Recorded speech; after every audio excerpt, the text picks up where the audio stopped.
Hello friends, this is Gaurav Lat, your big bull coach. So जारी रखते हैं हमारा डेली सीरीज़, आपका मार्केट का डेली डोज आज के लिए, यानी 21 अप्रैल 2026 के लिए, that is the 21st of April 2026 Tuesday.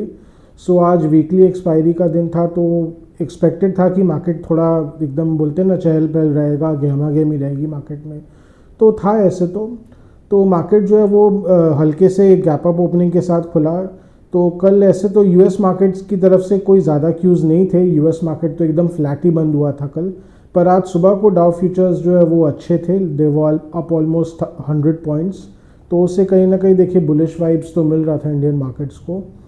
और तो उसके कारण जो निफ्टी जो है वो ऑलमोस्ट 30-40 पॉइंट्स ऊपर खुला और खुलते के साथ और तेज़ हो गया। सो बेसिकली निफ्टी जो ऐसे अगर आप देखें तो शुरुआती ट्रेड में जो ऊपर हुआ वो बैंकों की बदौलत ही हुआ।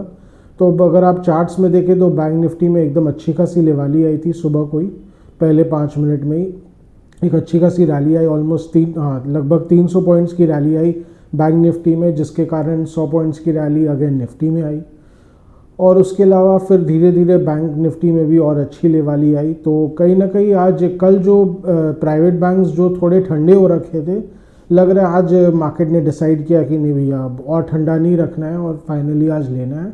तो आप देखें तो एचडीएफसी बैंक में आज सुबह से लेवाली थी, आईसीआईसीआई बैंक थोड़ा दबा हुआ था, पर आईसीआईसीआई बैंक में भी फिर लेवाली आनी शुरू हुई जैसे जैसे दिन आगे बढ़ा। एक्सिस बैंक में लेवाली थी। सो आज पीएसयू बैंक्स तो थोड़े थमे हुए थे, पर प्राइवेट बैंक्स में आज नो डाउट लेवाली थी। उसके अलावा फिर नेस्ले के भी नंबर्स आए।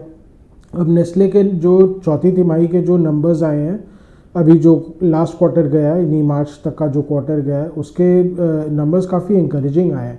तो क्वार्टर ऑन क्वार्टर बेसिस पर उन्होंने ऑलमोस्ट 10% का सेल्स ग्रोथ रजिस्टर किया, which is very very motivating. Because ऐसा बोला जा रहा था कि एफएमसीजी जितने भी जो बड़े बड़े जाइंट्स एफएमसीजी के, उनको ग्रो करने में बहुत प्रॉब्लम हो रहा है।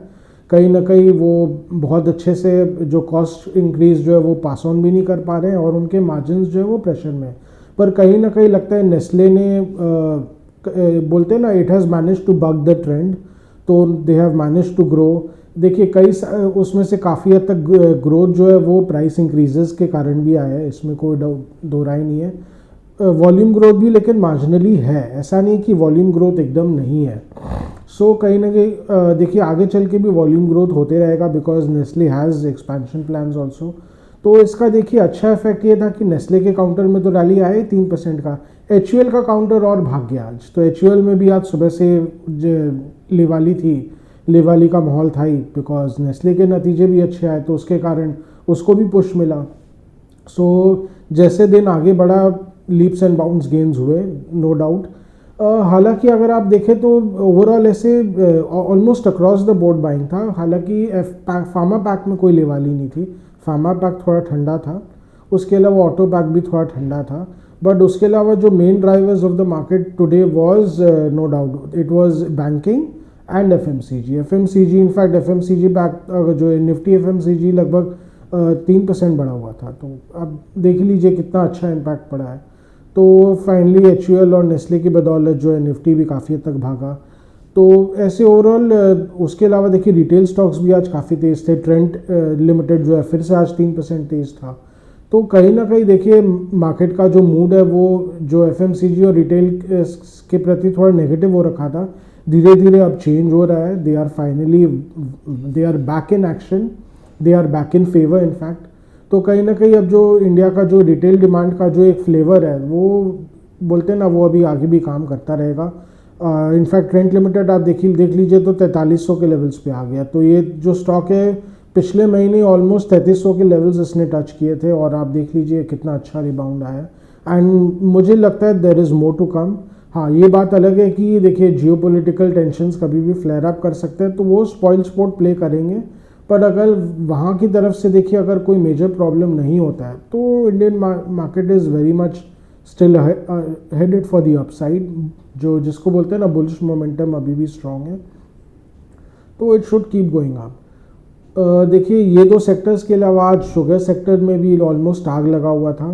तो बलरामपुर चीनी 5% ज़्यादा बढ़ के बंद हुआ। उसके अलावा ये त्रिवेणी इंजीनियरिंग, ये स्टॉक ऑलमोस्ट 12% भागा आज। तो देखिए गवर्नमेंट ने तो पूरी तरह मन बना ही लिया कि अब वो इथेनॉल को लेके काफ़ी अग्रेसिव हो जाएंगे।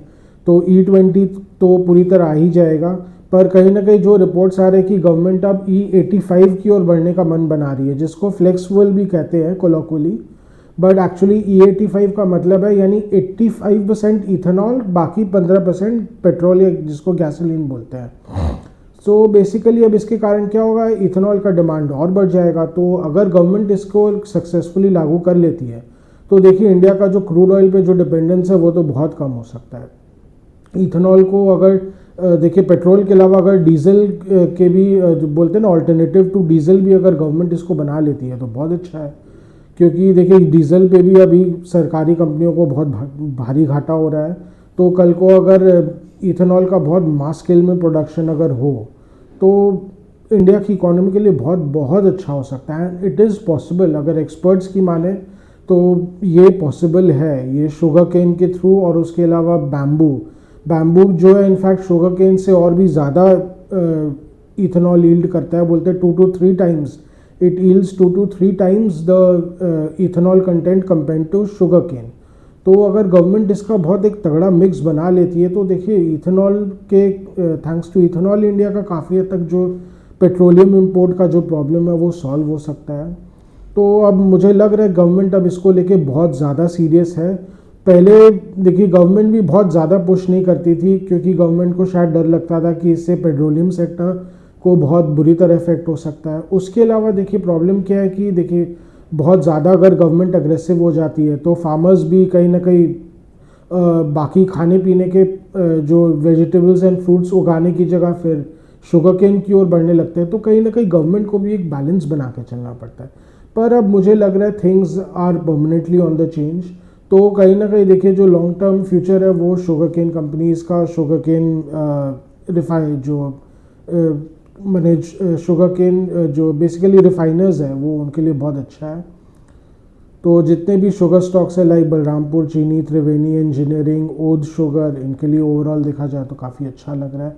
हालांकि कुछ ऐसे इसमें स्टॉक्स भी है जो काफ़ी बीमार रहे हैं, जैसे कि बजाज हिंदुस्तान। तो इनमें हो सकता है देखिए बोलना बहुत मुश्किल है, पर जो जिसको बोलते हैं ना जो स्टॉक्स ठाए स्टॉक्स हैं या जो जिसको बोलते हैं ऐसे शुगर केन सेक्टर में जो स्टॉक्स प्रॉपरली एकदम फंडामेंटली स्ट्रांग है उन पे तो देखिए इन्वेस्टर्स को बहुत बहुत फोकस करना चाहिए। और ये डेफिनेटली मुझे इसके कारण पॉलिसी, जब गवर्नमेंट पॉलिसी अब बहुत फेवरेबल है तो देखिए आपके पोर्टफोलियो में होना चाहिए ऐसे स्टॉक्स। तो शुगर स्टॉक्स तो देखिए अब they are headed on the upside clearly because government policy बहुत सपोर्टिव है। अब उसके अलावा देखिए गवर्नमेंट पॉलिसी खाली सपोर्टिव होने से भी काम नहीं चलता है। उसके अलावा देखिए सही टाइम पे इनको पेमेंट भी मिलना चाहिए, बिकॉज आप जानते होंगे शुगर सेक्टर ओवरऑल क्या है कि स्ट्रक्चरल इश्यूज से काफ़ी गुजरता आया है। इनको कई बार टाइमली गवर्नमेंट की तरफ से पेमेंट नहीं मिल पाता है, सही दाम नहीं मिल पाते, जिसके कारण ये फार्मर्स को भी टाइमली पेमेंट नहीं कर पाते हैं। तो ये सब चीज़ों को भी गवर्नमेंट को कहीं ना कहीं ध्यान देना पड़ेगा।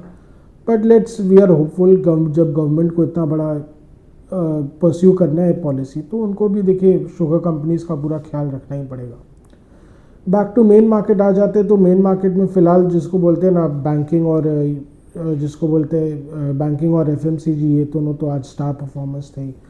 रिटेलर्स भी आज काफ़ी उन्होंने अच्छा किया है। उसके अलावा देखिए ओवरऑल बाज़ार में थोड़ी तेज़ी अभी जारी रहेगी। जो टेक्निकली अगर देखा जाए तो निफ्टी बहुत स्ट्रॉन्ग है, तो Nifty is clearly headed towards 25,800 का निफ्टी का जो 200 दिन का मूविंग एवरेज है उसको टेस्ट कर सकता है नो डाउट। और जो मोमेंटम है हिसाब से तो इनफैक्ट 24,800 का है, मैंने गलत बोल दिया, 24,800 का जो डेमा है 200 डेमा है, तो निफ्टी जो है 25,000 की ओर भी जा सकता है। It is very much headed towards that because momentum बहुत स्ट्रॉन्ग है। पर अगेन आप जैसे जानते होंगे जियोपॉलिटिकल फैक्टर्स थोड़े से बोलते हैं ना they can play spoil sport any time. तो इन्वेस्टर्स को थोड़ा सा वॉचफुल रहना चाहिए। इन्वेस्टर्स से ज़्यादा देखिए ट्रेडर्स, मीडियम टर्म ट्रेडर्स या मीडियम टर्म इन्वेस्टर्स को स्पेसिफिकली थोड़ा सा केयरफुल रहना चाहिए। शॉर्ट टर्म ट्रेडर्स को तो एकदम ही केयरफुल रहना चाहिए।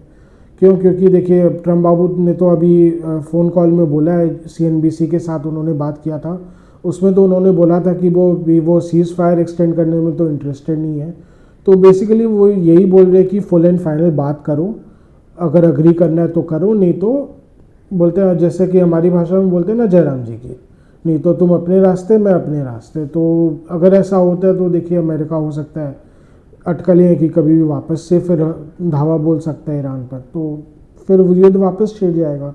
तो ये देखिए फिर मार्केट के लिए ख़राब रहेगा। हालांकि मार्केट अभी मार्केट जिसको बोलते हैं ना कॉशियस ऑप्टिमिज्म अपना रहा है, मार्केट हो सकता है इसको इग्नोर कर रहा हो, बिकॉज देखिए मोमेंटम एक बुल्स के फेवर में है ना, but you don't know, any time markets can go southwards. और फिर प्रॉब्लम क्या होता है, जैसे कि मैंने पहले भी बताया, मार्केट एकदम से टूट जाता है, एफआईएस फिर डिस्ट्रेस सेलिंग करना शुरू कर देते हैं और मार्केट नीचे नीचे जाते ही चला जाता है। सो ये प्रॉब्लम देखिए, ये एक हेडेक तो सामने रहेगा ही, मार्केट को इसके साथ जूझना पड़ेगा। बट ओवरऑल देखिए long term story is very much intact, very much still intact. उसको ले वो अभी तक देखिए इंडिया के पॉइंट ऑफ व्यू से वो ख़राब नहीं हुआ है। सो यही था आज का लेखा जोखा। आज का हमारा डेली व्लॉग यहीं तक रखते हैं। आशा कर रहे हैं कि आपको हमारी डेली व्लॉग्स अच्छी लग रही हो। Do like share and subscribe to our channel, do hit the bell icon for regular update on our videos. अगर आपको कुछ स्टॉक स्पेसिफिक जानना हो या मार्केट के बारे में कुछ जानना हो या कुछ सेक्टर स्पेसिफिक जानना हो, तो please write in a comment section, we will get back to in help you in any way possible as much as possible.